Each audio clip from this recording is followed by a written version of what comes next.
मुझे याद है जब कोविड की महामारी ने देश को इतने तकलीफ में डाला, कैसे भारत के उद्योग जगत के लोग मदद कर सकते हैं। रतन टाटा जी ने एक मिनट झिझक नहीं की, सीधा कहा कि टाटा ग्रुप 1500 करोड़ रुपए कोविड की लड़ाई के लिए सरकार के साथ जुड़ के खर्चा करेगा। कभी ऐसा कोई व्यक्ति नहीं होगा जिसने कोई उनसे अच्छे काम के लिए मदद मांगी हो और उन्होंने ना किया हो। कुछ युवा डॉक्टरों ने मिलके एक अस्पताल शुरू करने की सोची संभाजी नगर में। डॉक्टर हेडगेवार के नाम पे वो अस्पताल आज भी लाखों लोगों की सेवा कर रहा है। जब रतन टाटा जी को पता चला कि युवा डॉक्टरों ने इसका कल्पना की है तो बेझिझक उन्होंने पूरी सहायता करी। टाटा एक बहुत ही संवेदनशील व्यक्तित्व थे। जीवन भर उन्होंने टाटा ग्रुप को तो बड़ा बनाया ही, टाटा ग्रुप को अंतर्राष्ट्रीय पटल पर एक अलग ही पहचान बनाई, भारत की पहचान बनाई विश्व में, अपने ग्रुप को विश्व भर में बढ़ाकर। लेकिन साथ ही साथ उनके जो दानवीर चरित्र था, हर प्रकार से, हर किस्म से, हर अच्छे काम के लिए वो तत्पर रहते थे। कभी ऐसा कोई व्यक्ति नहीं होगा जिसने कोई उनसे अच्छे काम के लिए मदद मांगी हो और उन्होंने ना किया हो। मुझे याद है कई वर्षों पहले, शायद 15 साल पहले की बात है, कुछ युवा डॉक्टरों ने मिलके एक अस्पताल शुरू करने की सोची संभाजी नगर में। और ये युवा डॉक्टर सब स्वयं सेवी थे, कुछ बहुत ज्यादा तनख्वाह वगैरह नहीं ले रहे थे। वो अपनी सेवा देकर इस अस्पताल को शुरू करके चलाना चाहते थे। डॉक्टर हेडगेवार के नाम पे वो अस्पताल आज भी लाखों लोगों की सेवा कर रहा है हर वर्ष। और जब उनको वो अस्पताल बनाना था, तब जब रतन टाटा जी को पता चला कि युवा डॉक्टरों ने इसका कल्पना की है तो बेझिझक उन्होंने पूरी सहायता करी और उसके कारण वो अस्पताल आज बहुत बड़ा अस्पताल के रूप में सेवा दे रहा है। उसकी एक्सपेंशन भी हो रही है, अब वहाँ पे मेडिकल कॉलेज बनने जा रहा है। और एक ऐसा अस्पताल जिसके लोग कभी रतन टाटा जी को जानते नहीं थे, कुछ नहीं थे, लेकिन उनकी सेवा भावी चरित्र को देखकर रतन जी ने रत्ती भर भी सोचा नहीं, सीधा पैसा दे दिया। मुझे याद है जब कोविड की महामारी ने देश को इतने तकलीफ में डाला, तब हमारी एक बातचीत चल रही थी, कैसे भारत के उद्योग जगत के लोग मदद कर सकते हैं। तो रतन टाटा जी ने एक मिनट झिझक नहीं की, सीधा कहा कि टाटा ग्रुप 1500 करोड़ रुपए कोविड की लड़ाई के लिए सरकार के साथ जुड़ के खर्चा करेगा, बिना कुछ वापस सामने किसी प्रकार का कोई कंडीशन रखे। 1500 करोड़ रुपए उन्होंने कमिट कर दिए कोविड की लड़ाई के लिए, जिसमें से 500 करोड़ रुपए उन्होंने सीधा एक दिन के अंदर चेक भेज दिया पीएम केयर्स में, जिससे कोविड की लड़ाई में भी हमारे हाथ मजबूत हुए।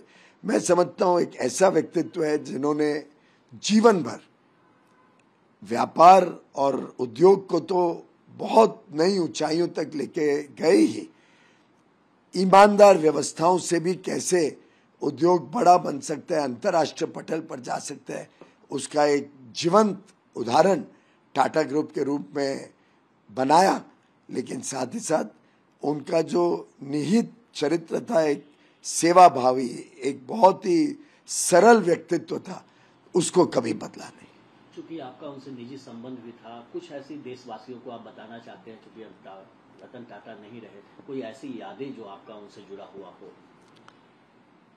कई सारे यादें आती हैं। जैसे हमने रेलवे में एक बार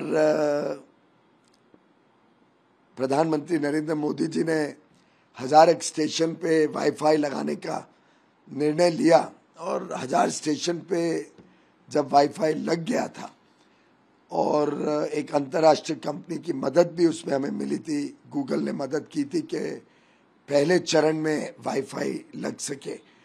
उसका प्रभाव इतना अच्छा था, यात्रियों के लिए इतनी सुविधा हो गई थी। उसके कारण मैं एक बार रायपुर गया था, मैंने रायपुर में रात को बच्चों को देखा कि बच्चे बड़े पैमाने पे रेलवे स्टेशन पे रात को 12-1 बजे पढ़ाई कर रहे थे, क्योंकि वहां का वाईफाई सबसे तेज था, अच्छा था। तो हमें लगा कि ये वाईफाई को हमने पूरे देश में हर स्टेशन में लेके जाना चाहिए। तो साधारणतः तो हम बजट में प्रोविजन प्रावधान करते, अगले साल के बजट में प्रावधान होता, फिर वो लगता।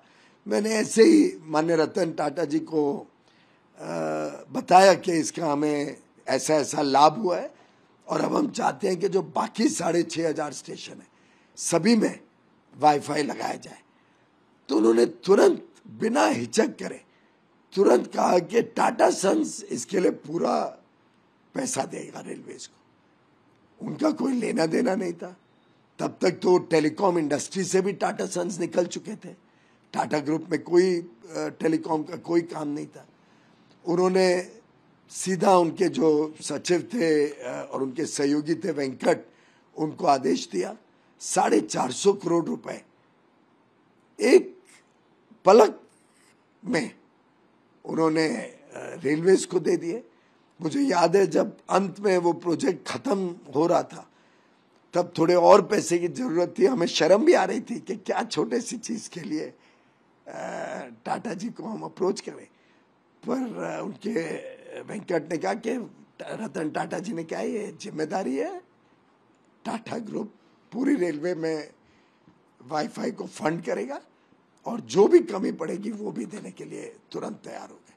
तो एक उनके मन में हर वक्त कैसे भारत आगे जाए, कैसे भारत के युवा शक्ति को मौके मिले।